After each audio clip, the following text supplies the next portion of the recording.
என் கைகள் சுத்தமாக இருக்கின்றன. இன்னைக்கு காலையில காந்தி மண்டபம் போனேன். காந்தி மண்டபத்தில் காந்தி சிலைக்கு மாலை போட்டுவிட்டு அப்புறம் காமராஜர் சிலைக்கு மாலை போடலாம் என்று தோழர்கள் ஏற்பாடு செய்திருந்தார்கள்.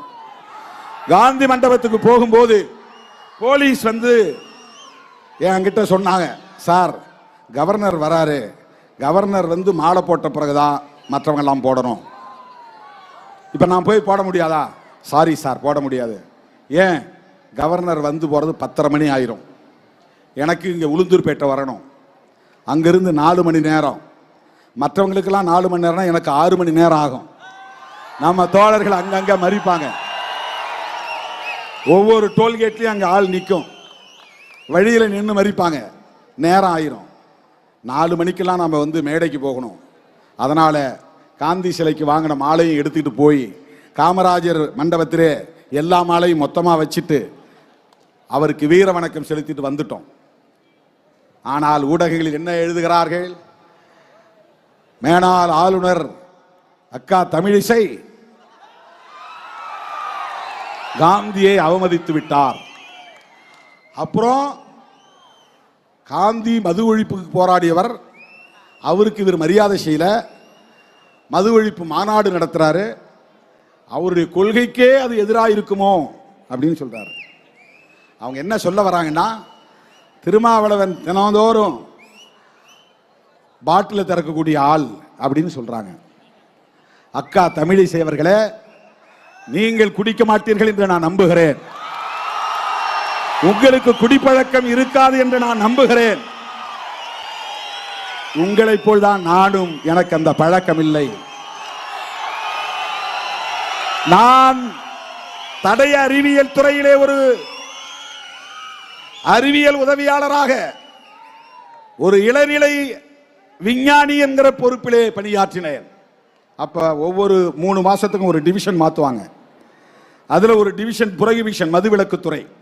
மதுவிலக்குத்துறையில என்னன்னா, போலீஸ் பிடிச்சிட்டு வரான் பாருங்க கள்ளச்சாராயம், திருட்டுத்தனமா ஊரல் காய்ச்சறான்னு பாருங்க அந்த ஊரல், அப்புறம் மது ஆலைகள் உற்பத்தி பண்றாங்கல்ல, பீர், விஸ்கி, பிராண்டி, அதெல்லாம் பாட்டிலா முதல்ல அங்கதான் வரும், எங்க கிட்ட தான் வரும்.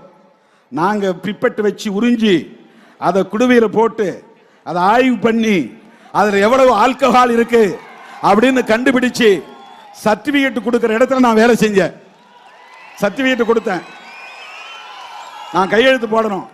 பீர்ல 4% இருந்து 5% தான் ஆல்கஹால் இருக்கணும். ஆல்கஹால் தான் போதை தரக்கூடிய ஒன்று. பிராண்டி, விஸ்கிலாம் 35% மேல இருக்கும். 100 மில்லி எடுத்துக்கிட்டா 35% ஆல்கஹால் இருக்கும். 35 மில்லி, 40 மில்லி. பிராந்தியில 40க்கு மேல. அதெல்லாம் ராவா குடிக்க முடியாது. பீர் அப்படியே ஊத்திக்கலாம்.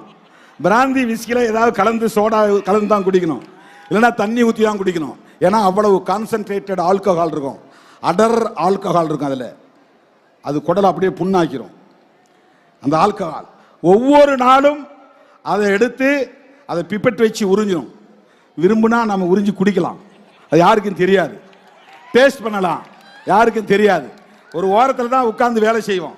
பிப்பெட் வச்சு உறிஞ்சிடும் தினந்தோறும் பாட்டில். நாங்கள் டெஸ்ட் பண்ணி சர்டிஃபிகேட் கொடுத்த பிறகுதான் அவன் வந்து லேபிள் ஒட்டி மார்க்கெட்டுக்கு வரும். அந்த வேலை செய்தவனா. அப்ப கூட தப்பி தவறி என் நாவில் ஒரு சொட்டு மது கூட பட்டதில்லை. அயல் நாடுகளுக்கு பயணம் சென்றால் பிளைட்ல போய் ஏறி உட்கார்ந்தவொடனே விமான பணிப்பெண்கள் வந்து, சார் என்ன வேணும் சார்? ஒயின் வேணுமா, ரெட் ஒயின் வேணுமா, வேற என்ன ஒயின் வேணும் ஃபர்ஸ்ட் தான் கேட்பாங்க. போய் வண்டியில் ஏறி உட்காந்து பிசினஸ் கிளாஸ்ல தண்ணி குடிக்கிறீங்களா கேட்க மாட்டாங்க, சாராயம் குடிக்கிறீங்களா, மது குடிக்கிறீங்களான்னு தான் கேட்பாங்க. 11 மணி நேரம், 12 மணி நேரம், 24 மணி நேரம் ஃப்ளைட்லேயே போகணும். அமெரிக்கா போனா வேற வழி இல்லை, எல்லாரும் அதில் குடிச்சிட்டு தான் போவாங்க. எத்தனையோ பல நாடுகளுக்கு நான் பயணம் செய்திருக்கிறேன். என் வாழ்நாளில் ஒரு முறை கூட அதை நான் தொட்டதில்லை. அக்கா தமிழிசைக்கு சொல்ல நான் கடமைப்பட்டு இருக்கிறேன். ஒரு டவுட்டோட கேட்குறாங்க, ஒரு டவுட், ஒரு சந்தேகத்தோட. ஒருவேளை அது அவர் கொள்கைக்கு முரணா இருக்குதோ, அதுக்காக சொல்றேன், அதற்காக சொல்லுகிறேன். காந்தியடிகளின் சிலையில் மாலை போடக்கூடாது என்று தடுத்தது காவல்துறை. ஆளுநர் வந்த பிறகுதான் மாலையிட வேண்டும் என்று சொன்னது காவல்துறை. எங்களுக்கு காந்தியோட நிறைய விமர்சனங்கள் உண்டு, அது வேறு. அவருக்கு இந்து மதத்தின் மீது நம்பிக்கை உண்டு, அடுத்த பிறவியின் மீது நம்பிக்கை உண்டு, சனாதனத்தின் மீது நம்பிக்கை உண்டு, சாதிய கட்டமைப்பின் மீது நம்பிக்கை உண்டு. தீண்டாமை மட்டும்தான் ஒழிய வேண்டும் என்று சொன்னார். அதனால்தான் அம்பேத்கருக்கும் காந்திக்கும் மோதல் வந்தது. நீ என்ன சாதி வாழ்கன்னு சொல்றீங்க, நான் சாதி ஒழிகன்னு சொல்றேன். இதுதான் அம்பேத்கருக்கும் காந்திக்கு இருந்த முரண்பாடு. நேருக்கு நேர் மோதல் நடந்தது. அந்த காலத்தில் காந்தி ஒரு சமூகத்திற்கு ஹீரோ என்றால் அவர்களுக்கு அம்பேத்கர் வில்லன், அம்பேத்கர் ஹீரோ என்றால் காந்தி வில்லன். அப்படித்தான் அரசியல் போனது. அதுதான் ஒரு காலத்திலே இருந்த அரசியல், அதுதான் ஒரு காலத்திலே இருந்த அரசியல். ஆனால் இன்றைக்கு நாங்கள் காந்தியடிகளின் பிறந்த நாளிலே இதை செய்கிறோம் என்று சொன்னால், காங்கிரஸ் கட்சியோடு நாங்கள் தேர்தல் உறவையும் கொண்டிருக்கிறோம் என்று சொன்னால், அதற்கு நாங்கள் உள்வாங்கி இருக்கிற 2 கோரிக்கை நீங்க புரிஞ்சுக்கீங்க.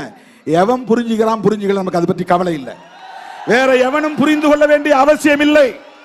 திருமாவளவனை பற்றி யார் எது பேசினாலும் பேசட்டும், அதை நான் ஒரு பொருட்டாக எடுத்துக்கொள்ளப் போவதில்லை.